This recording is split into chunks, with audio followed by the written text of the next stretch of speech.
என்றெல்லாம் தாய்மொழி தமிழையும் திராவிட முன்னேற்ற கழகத்தையும் திராவிட முன்னேற்ற கழகத்தினுடைய உடன்பிறப்புகளையும் வாழ்த்தி வணங்கி பணிந்து துதித்து தொடங்குகிறேன் உரையை. சரி, அண்ணன் உதயநிதி அவர்களுடைய பிறந்த நாளில் அவருடைய தொகுதியான திருவல்லிக்கேணியிலிருந்தே ஒரு இளம் பேச்சாளரை கொண்டு வந்து இங்கே பேச வைத்திருக்கிறார்கள். அதற்கு முதல்ல நிகழ்ச்சியை நடத்துகிற நிர்வாகிகளுக்கு என்னுடைய வாழ்த்துக்கள். விழாவை ஏற்படுத்திய நிகழ்ச்சியை ஒன்றிணைத்த அனைத்து திராவிட முன்னேற்ற கழகத்தினுடைய நிர்வாகிகளுக்கு என்னுடைய வணக்கங்களையும் வாழ்த்துக்களையும் சொல்லிக்கொண்டு உரைக்குள்ளே நுழைகிறேன்.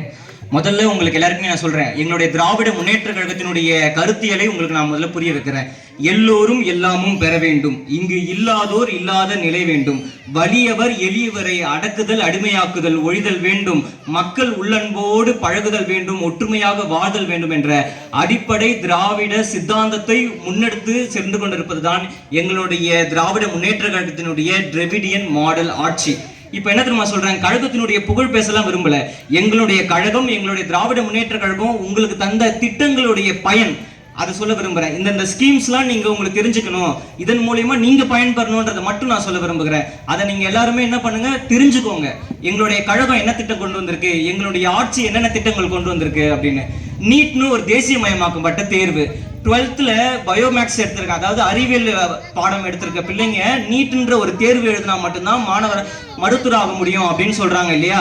அது மத்திய அரசான மோடியினுடைய கேவலமான ஒரு திட்டம். ஏன் நான் சொல்றேன் தெரியுமா? சிபிஎஸ்இ படிக்கிற, அதாவது பணம் அதிகமா கட்டுற பள்ளியில நடத்துற பாடத்திட்டத்துல இருந்து கேள்வி கேட்பானா. அப்போ நம்ம கிராமப்புறத்துல நம்ம வீட்டுல படிக்கிற ஏழை அரசு பள்ளி மாணவர்களுக்கு படிக்கிற அந்த பாடத்திட்டத்துல இருந்து ஏன் கேள்வி கேட்க மாட்டேன்ற? என் மாநிலத்துல என் வீட்டு பிள்ளை என்ன படிக்குது, என்ன பாடத்திட்டம் படிக்குதோ அந்த தேர்வை நான் வச்சுக்கிறேன். என் மாநிலத்துல அந்த குழந்தைக்கு என்ன தேர்வு வைக்கணும்னு நான் முடிவு பண்ணிக்கிறேன். நீ எப்படி தேசிய அளவில் ஒரு திட்டத்தை கொண்டு வருவ? இதை தொடர்ந்து நாட்டினுடைய முதல் மாநிலமாக, நாட்டினுடைய முதலமைச்சராக கண்டிப்பாக நான் சொல்லுகிறேன், சட்டமன்றத்துல நீட் தேர்வுக்கு எதிராக முதல்ல தீர்மானத்தை கொண்டு வந்தது எங்களுடைய தலைவர் மு க ஸ்டாலின் ஐயா அவர்கள் என்பதை நான் மிக பெருமையாக இங்க சொல்லிக்கொள்ள விரும்புகிறேன். அனைவருமே தெரிஞ்சுக்கோங்க, அரசு பள்ளி மாணவர்கள் கண்டிப்பா மருத்துவர் ஆகணும், அவங்களுடைய மருத்துவ கனவு செதையக்கூடாதுன்றதுக்காக என்ன தெரியுமா பண்ணியிருக்காரு எங்களுடைய முதல்வர் அவர்கள்? 7.5% இடஒதுக்கீடு கொண்டு வந்திருக்கிறோம். ஏழை அரசு பள்ளி மாணவர்களுக்கு 7.5% இடஒதுக்கீடு கொண்டு வந்து அந்த குழந்தைங்களும் மருத்துவர் ஆகலாம் அப்படின்னு சொல்றாங்க. உங்க வீட்டுல பிள்ளைங்க 12ஆம் வகுப்புல 11ஆம் வகுப்புல அறிவியல் பாடம் எடுத்திருந்தாங்கன்னா மருத்துவர் ஆகலாம். நீட் இருக்கு, பணம் கட்டணும், கவலையப்படாதீங்க. 7.5% இடஒதுக்கீடு இருக்கு, மருத்துவர் ஆகலாம், இன்ஜினியர் ஆகலாம், பொறியியலையும் 7.5% இடஒதுக்கீடு கொடுத்திருக்கிறார். சரி, ஓகே. பெண் குழந்தைகள் இருக்காங்களா வீட்டுல, பெண் குழந்தைங்களுடைய கல்வி அவர்கள் தான் தெரியுமா இந்த தமிழகத்தினுடைய வளர்ச்சிக்கு முக்கியமா இருக்க போறாங்கன்னு. குழந்தைங்க எல்லாருமே படிப்பு பள்ளியோட நிறுத்திக்க கூடாது, எல்லாருமே கல்லூரி போகணுன்றதுக்காக புதுமை பெண் அப்படின்ற ஒரு திட்டத்தை கொண்டு வந்து மாதம் ரூபாய் 1000 கொடுத்துட்டு இருக்காரு. எதுக்கு கொடுக்குறாரு? அந்த குழந்தையோட எல்லா செலவுமே அந்த குழந்தைய பார்த்துக்கணும். வீட்டுல போய் கேட்க கூடாது. வீட்டுல போய் அந்த பெண் குழந்தை அம்மா நோட்டு வாங்கணும், அம்மா புக்கு வாங்கணும்னு கேட்டா வேணாம், குடும்ப வறுமையில என்ன சொல்றாங்க, நீங்க கல்லூரிக்கு போக வேணாம்னு சொல்லிடுவாங்க. அந்த மாதிரி எந்த ஒரு பெண் குழந்தையுமே கல்லூரிக்கு போகாம இருக்கக்கூடாது. அனைத்து பெண் குழந்தைகளுக்கும் கல்லூரி படிப்பு தேவைன்றதுக்காக புதுமை பெண் திட்டத்தின் மூலமாக ரூபாய் 1000 கொடுத்துட்டு இருக்கோம். சரி, பெண் குழந்தைங்களுக்கு 1000 ரூபாய் கொடுத்துட்டோம், அப்ப ஆம்பளை குழந்தைங்க கோச்சிக்க மாட்டாங்களா? ஆம்பளை குழந்தைங்க வச்சிருக்க பெத்தவங்க கோச்சிக்க மாட்டாங்களா? தமிழ் புதல்வன் ஒரு திட்டத்தின் மூலமாக ஏழை அரசு பள்ளியில படிக்கிற ஆண் குழந்தைகளுக்கு அவங்க காலேஜ் போகும்போது தமிழ் புதல்வன் திட்டத்தின் மூலமாக மாதம் ரூபாய் 1000 கொடுத்து கொண்டு இருக்கிறோம். இதுதான் நாங்க சொல்லுகிறோம் எங்களுடைய திராவிட மாடல் ஆட்சி. இதுதான் நாங்க சொல்லுகிறோம் எங்கள் திராவிட மாடல் ஆட்சியினுடைய சாதனைன்னு. இன்னொன்னு சொல்லட்டுமா? சரி, படிப்பு பத்தி தம்பி பேசிட்டு இருக்கே, என் புள்ள படிக்கிறத விட கொஞ்சம் நல்லா விளையாடுறான்ப்பா, அவனுக்கு ஏதாவது உங்க திட்டம், உங்க அரசோ இல்ல உங்க ஆட்சியோ ஏதாவது திட்டம் கொண்டு வந்திருக்கா அப்படின்னு கேட்டீங்கன்னா கொண்டு வந்திருக்கோம். கலைஞர் ஸ்போர்ட்ஸ் கிட் அப்படின்னு ஒன்று நாங்கள் கொண்டு வந்திருக்கோம். உங்க வீட்டு பிள்ளை நல்லா குழந்தை திரும்ப விளையாடுறான், கிரிக்கெட் நல்லா விளையாடுறான், வாலிபால் நல்லா விளையாடுறான், ஃபுட்பால் நல்லா விளையாடுறான்னா கலைஞர் ஸ்போர்ட்ஸ் கிட்டுக்கு அப்ளை பண்ண சொல்லுங்க. அவர் மூலியமா பேட் அவரே கொடுக்குறாரு. எங்களுடைய ஆட்சியின் மூலியமாக எங்கள் அண்ணன் உதயநிதி அவர்கள் விளையாட்டுத்துறையினுடைய அமைச்சரான பிறகு கலைஞர் ஸ்போர்ட்ஸ் கிட் கொடுத்துட்டு இருக்கோம். ரொம்ப நல்லா உங்க பையன் ஆடுறான், டிஸ்ட்ரிக்ட் லெவல்ல உங்க பையன் காம்படிஷனுக்கு போயிருக்கான், ஸ்டேட் லெவல்ல போறானா, சென்னையில இருக்க நேரு விளையாட்டு அரங்கத்துல அந்த பிள்ளைய இங்க இருந்துலாம் நாங்க போயிட்டு இருக்கல, நேரா ஃப்ரீயா தங்கறதுக்கு இடம், உணவு கொடுத்து அந்த குழந்தைய நாங்க ட்ரெயின் பண்றோம். இன்டர்நேஷனல் கேம்ஸ் ஆட வைக்கிறோம். இப்ப இன்டர்நேஷனல் கேம்ஸ் விளையாட வச்சுட்டு இருக்கோம். அந்த குழந்தை பயணத்துக்கு வெளிநாட்டுக்கு போய் உங்க பையன் விளையாட போறானா அதுக்கான செலவை எங்களுடைய தமிழக அரசு செய்து கொண்டிருக்கிறது. இதைத்தான் நான் சொல்றேன், இதுதான் எங்களுடைய திராவிட மாடல் ஆட்சி, இதுதான் எல்லாருக்குமான எங்களுடைய திட்டங்கள்ன்றதை நான் இங்க சொல்லிக்கொள்ள விரும்புகிறேன். அடுத்ததா சொல்லட்டுமா? எந்த ஒரு கட்சியுமே அரசியல் கட்சியும் செய்யாத ஒன்றை எங்களுடைய திராவிட முன்னேற்ற கழகத்தினுடைய தலைவர் எங்களுடைய ஸ்டாலின் செய்து கொண்டிருக்கிறார். தொகுதி தோறும் 234 தொகுதி தோறும் கலைஞர் நூலகம் அமைச்சு கொண்டிருக்கிறாரு. உங்க பிள்ளைங்க டிஎன்பிசி எக்ஸாம் எழுத போறாங்க, உங்க பிள்ளைங்க வந்து பேங்கிங் எக்ஸாம் எழுத போறாங்க, உங்க பிள்ளைங்க படிக்க போறாங்க, புக்ஸ் இல்ல அப்படின்னா கலைஞர் நூலகம் போக சொல்லுங்க. 234 தொகுதிகளிலும் எங்களுடைய இளைஞர் திமுகவினுடைய இளைஞரணியின் சார்பாக கலைஞர் நூலகம் திறந்து கொண்டிருக்கிறோம். உங்க தொகுதியில் இருக்க நூலகம் போக சொல்லுங்க, உங்க பிள்ளைங்களை படிக்க சொல்லுங்க. நாங்க என்ன சொல்றோம், இந்த தலைமுறை படிக்கணும். நீங்க படிச்சீங்கன்னா மட்டும்தான் உங்க தலைமுறையில் இருக்கிற சின்ன சின்ன பசங்க படிக்கணும், அவங்க முன்னேறணும், அவங்க பட்டதாரி ஆகணும், அவங்களுக்கு வேலை வாய்ப்பு கிடைக்கணுன்றதுக்காக தான் தொடர்ந்து நாங்கள் பல்வேறு விஷயங்களை செய்து கொண்டிருக்கிறோம். படிச்சு முடிச்சாச்சு, இப்போ என்ன பண்ணுவாங்க, குழந்தைங்க வேலை வாய்ப்பு கிடைக்கணும்னு டைட்டில் பாக்ஸ் கொண்டு ஓபன் பண்ணிட்டு இருக்கோம். இன்னும் ஒரு வாரத்துக்கு முன்னாடி, ஒரு 10-15 நாளுக்கு முன்னாடி நீங்க கவனிச்சு பார்த்தீங்கன்னா தெரியும், பட்டாபிராம்ல டைட்டில் பார்க் ஒன்று ஓபன் பண்ணியிருக்கிறார் எங்களுடைய முதல்வர்கள். அதன் மூலியமா 15,000 பேருக்கு வேலை வாய்ப்பு கிடைக்க போகுது. 15,000 ஏழை இளைஞர்களுக்கு வேலை வாய்ப்பு உறுதி செஞ்சிருக்கிறோம். இதுதான் எங்களுடைய திராவிட மாடல் ஆட்சி, இதுதான் எங்களுடைய திராவிட முன்னேற்ற கழகத்தினுடைய சாதனைன்றதை நான் இங்க மிக பெருமையா சொல்றேன். அடுத்து ஒண்ணு சொல்லட்டுமா, ஒதுக்கப்பட்டவன் தீண்டப்பட்டவன் சொல்லுவாங்க. ஒரு காலத்துல கோயில் இருக்கிற தெருவுல கூட நடக்க விட மாட்டாங்க, அதுக்கப்புறம் வந்து கோயிலுக்குள்ள விட மாட்டாங்க, அதுக்கப்புறம் என்ன சொன்னாங்க, கருவறைக்குள்ள வரக்கூடாதுன்னு சொன்னாங்க.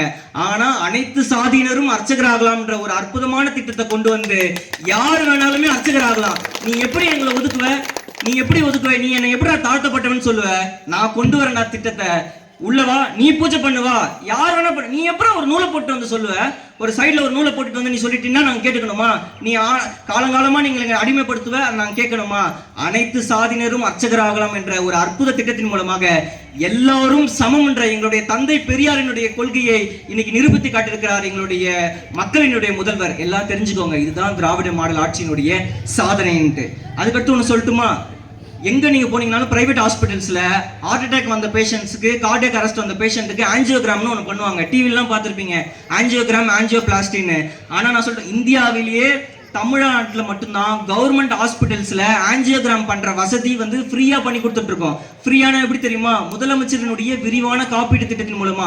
நான் சொல்றேன், எல்லாருடைய வீட்லயுமே முதலமைச்சரினுடைய விரிவான காப்பீடு திட்டத்தை போய் முதல்ல அப்ளை பண்ணி வாங்கி வச்சுக்கோங்க.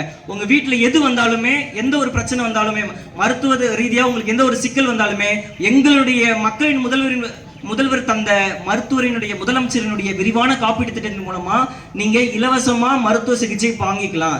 எந்த ஒரு இதான், உங்களுக்கு கிட்னி ப்ராப்ளமா இருக்கா, லிவர் ப்ராப்ளமா இருக்கா, ஹார்ட் ப்ராப்ளமா இருக்கா, ஃப்ரீயா ட்ரீட்மெண்ட் பண்றோம், இலவசமா ஆபரேஷன் பண்ணி கொடுத்துட்டு இருக்கோம். இதுதான் எங்களுடைய சாதனை. அடுத்து வந்து பெண்களுக்கு, எங்களுடைய தமிழக அரசு பெண்களுக்கு செய்யறதுல சாதனைகள்லாம் நான் சொல்றேன். இலவசன்ற வார்த்தையே ஒரு நாள் நாங்க சொல்லவே மாட்டோம். நீங்க வரிப்பணம் கட்டுறீங்க, அந்த வரிப்பணத்தின் மூலமா உங்களுக்கு நாங்க வந்து திட்டத்தை கொடுக்குறோம். எந்த ஒரு இடத்துலயும் போன ஆட்சிக்காரங்க சொல்லுவாங்க பாருங்க, இலவசமா கொடுத்தோம், இலவசமா கொடுத்தோம், இலவசமா, இன்னும் இலவசம், அவங்க அப்பா வீட்டு காசா கொடுத்தாங்க, நீங்க கட்டுற வரிப்பணத்துல கொடுத்தாங்க. அதை எங்க புரிந்து கொண்ட எங்களுடைய மு.க. ஸ்டாலின் ஐயா அவர்கள் என்ன சொல்றாங்க, உங்களுக்கு மாதம் மாதம் கொடுக்கிற தொகையை என்ன சொல்றாங்க, உரிமை தொகைன்னு சொல்றாங்க. உதவி தொகைன்னு கிடையாது, அது உங்களுக்கு ஒரு உரிமை தொகைன்னு மாதம் 1000 ரூபாய் கொடுத்து கொண்டு இருக்கிறார்கள். இது வரைக்கும் தகுதி வாய்ந்தவங்க எல்லாருக்குமே 1000 ரூபாய் கொடுத்துட்டு இருக்காங்க. வர ஜனவரி மாசம் 2025 ஆண்டுல இருந்து அப்ளை பண்ண எல்லாருக்குமே எங்களுடைய கலைஞருடைய உரிமை தொகை ரூபாய் 1000 உங்களுக்கு வந்து சேரும்ன்றத எங்களுடைய தலைவர் சொல்லியிருக்கிறாரு. அதுக்கு அடுத்தது சொல்றாரு விடியல் பயண திட்டம்னு. இந்த மாவட்டத்தினுடைய அமைச்சர் தான் போக்குவரத்து துறை அமைச்சர், தெரியும்ல. இலவசமா பெண்களுக்கு வந்து திரும்ப நாங்க இலவச பயணம்ன்ற ஒரு திட்டத்தை கொண்டு வந்தா போக்குவரத்து துறை நஷ்டமாகும் தெரியும். ஆனா நஷ்டமானாலும் பரவாயில்ல, எங்களுடைய தமிழ்நாட்டினுடைய பெண்கள் இலவசமா பயணிக்கணும் அப்படின்னு இலவசமான்ற வார்த்தையை விட்டுட்டு விடியல் பயண திட்டம்னு ஒண்ணு கொண்டு வந்து உங்களுக்கு அரசு பேருந்துல என்ன பண்ணிட்டு இருக்காங்க, விலை இல்லாம பயணிக்கிறதுக்கு ஒரு திட்டத்தை கொண்டு வந்திருக்காங்க. எந்த மாநிலத்துல இந்த மாதிரி திட்டம் இருக்குன்னு நீங்க கேக்குறீங்க. நான் டேட்டா பேஸோட தான் பேசிட்டு இருக்கேன். ஏதோ ஒன்னத்தை வந்து இந்த மட்ட மேடையில பேசிட்டு இருக்காங்கல்ல, ஆல்ரெடி முன்னாடி பேசினவங்களும் பேசிட்டாங்க, 2-3 தற்குறிங்க பேசிட்டு இருக்காங்க. அம்பேத்கரனுடைய நூல் வெளியீட்டு விழாவில் என்ன சொல்றாங்க, சமுதாயத்துக்கு நான் மழை வெள்ளத்துல போய் நிக்க விரும்பல, சமுதாயத்துக்கு நான் போய் உதவி செய்யணும்னு விரும்பல. டேய், வெறும் 250 பேருக்கு 250 மூட்டை அரிசி தானே கொடுத்த. திமுகன்ற ஒரே ஒரு கட்சி 1000 கிலோ அரிசி மூட்டைகளை அமைச்சிருக்குடா. 1000 கிலோ அரிசி மூட்டை அமைச்சிருக்கு. எங்க மழை வெள்ளத்தால பாதிக்கப்பட்ட மாவட்டங்கள்ல. எத்தனை மாவட்டத்துக்கு ஒரு நாள்ல ஒருத்தர் போக முடியும்? துணை முதல்வரா எங்கள் அண்ணன் உதயநிதி 2-3 மாவட்டத்துக்கு ஒரு நாள்ல போயிருக்காரு. நேத்து வேலூர்ல போய் திட்டத்தை கொடுத்துட்டு இருக்காரு. நீ எங்க வீட்டுக்குள்ளேயே கோழி முட்டை அடகாக்குற மாதிரி வீட்டுக்குள்ளேயே இருப்ப, வீட்டுக்குள்ள ஒரு 10 பேரை கூப்பிட்டு அரிசி கொடுக்குற மாதிரி போட்டோ எடுத்துப்ப. கேட்டா சமுதாயத்துக்கு நான் எங்கேயும் போய் போட்டோ எடுக்க விரும்பல. எப்படா வந்த நீ அரசியலுக்கு? எப்ப வந்த? பவள விழா கண்டுட்டு இருக்கிற திராவிட முன்னேற்ற கழகத்துக்கு எதிராக நீ பேசுறன்னு நினைக்கும் போதே உன்னை கருத்தியலால எங்களால் அழிக்க முடியும். ஆனால் எங்களுடைய மக்களின் முதல் என்ன தெரியுமா சொல்லியிருக்காரு? வாழ்க வசவாளர்கள் சொல்லியிருக்காரு. பொழைச்சிட்டு போட்டோம் தம்பி, போட்டோம். அவனும் அரசியலுக்கு வரட்டும், அப்பதான் தெரியும் மக்களுக்கு எப்படி அவன் சேவை செய்யணும்ட்டு. இன்னைக்கு வந்திருக்கால கஷ்டப்படட்டும். எத்தனையோ விமர்சனங்கள் இருக்கு. இன்னைக்கு ஜிஎஸ்டி மூலியமா மத்திய அரசு என்ன திரும்ப பண்ணிட்டு இருக்காங்க? 18% ஜிஎஸ்டி நம்ம பே பண்ணிட்டு இருக்கோம். நீங்க வாங்குற ₹1 ஷாம்புனா அந்த ஷாம்புல நீங்க வரி கட்டிட்டு இருக்கீங்க. ₹1 ஷாம்புல கூட நீங்க வரி கட்டுறீங்க சென்ட்ரல் கவர்மெண்ட்டுக்கு. அதே மாதிரி எல்லா டிவி வாங்கினா, ஃப்ரிட்ஜ் வாங்கினா எல்லாத்துக்குமே வரி கட்டுறீங்க. தமிழ்நாட்டில இருந்து ₹100 சென்ட்ரல் கவர்மெண்ட்டுக்கு, அதாவது மத்திய ஒன்றிய அரசுக்கு ₹100 நம்ம வரியா கொடுத்தோம்னா ₹29 திருப்பி கொடுக்குறான். எவ்வளவு? ₹100 கொடுத்தா ₹29 திருப்பி கொடுக்குறான். ஆனா உத்தரப்பிரதேஷ், மத்திய பிரதேஷ் இருக்கானுங்க பாரு, அவனுங்க ஆள்ற மாநிலத்தில் என்ன பண்றானுங்க? ₹100 கொடுத்தா ₹100 ₹69 கொடுக்குறானுங்க. அவங்க ₹100 கொடுத்தா ₹100 திருப்பி வருது. என்னடா வஞ்சிக்கிறீங்க உங்க ஆளுங்களுக்குள்ளேயே? அப்ப நாங்க கொடுக்குறவங்க நாங்களாம் என்ன முட்டா பசங்களா? இதை நாடாளுமன்ற உறுப்பினர்கள் மூலியமா தொடர்ந்து கேள்வி கேட்கறதுனால தான் திராவிட முன்னேற்ற கழகத்தை பார்த்து அவங்க நடுங்குறானுங்க. என்ன பண்றாங்க? நடுங்குறாங்க. இதைத்தான் நாங்க சொல்லுகிறோம். எங்களுடைய திராவிட முன்னேற்ற கழகத்தை எதிர்க்க நினைத்தவர்கள் எல்லாம் அழிந்து விட்டார்கள். எதிர்க்க நினைப்பவர்களும் அழிந்து கொண்டுதான் இருக்கிறார்கள், அழிய போகிறார்கள் என்பதை நான் மிக பெருமையா சொல்றேன். எய்ம்ஸ் ஹாஸ்பிட்டல் மதுரையில் ஒன்று கட்ட போறோம்னு சென்ட்ரல் கவர்மெண்ட் அறிவிச்சாங்க. எப்படி? எய்ம்ஸ் ஹாஸ்பிட்டல் அப்படின்னு 100-150 கோடி ஒதுக்கிட்டோம், கட்டிடுவோம் கண்டிப்பா. எத்தனை வருஷத்துக்கு முன்னாடி? 5 வருஷத்துக்கு முன்னாடி எங்க அண்ணன் ஒரே ஒரு செங்கலை கொண்டு போனாரு. எய்ம்ஸ்னு எழுதி இதுதான் அவங்க கொண்டு வந்த ஹாஸ்பிட்டல்னு கொண்டு போனாரு. ஒரே மாசத்துல என்ன பண்ணாங்க? அடிக்கல் நாட்டு விழான்னு ஒண்ணு வச்சாங்க. இன்னும் கட்டுறாங்க, கட்டிக்கிட்டே இருக்காங்க. ஆனா அதுக்குள்ள எங்க தமிழ்நாட்டினுடைய அரசின் சார்பா 6 மருத்துவக் கல்லூரி கொண்டு வந்துட்டோம். இன்னைக்கு இங்க இருக்கிற அரியலூர்ல மருத்துவக் கல்லூரி இதுவுமே கொண்டு வந்ததுதான். எய்ம்ஸ் அறிவிச்சதுக்கு அப்புறம் அதை வந்து மேம்படுத்தி இருக்கிறோம். இந்த அரியலூர் மருத்துவக் கல்லூரி எல்லா வித சிகிச்சைக்கான தரமும் இந்த மருத்துவக் கல்லூரியில இருக்கு. இப்ப நான் சொல்லுகிறேன், யார் இப்ப இதுல சிறந்தவங்க நீங்களே முடிவு பண்ணிக்கோங்க.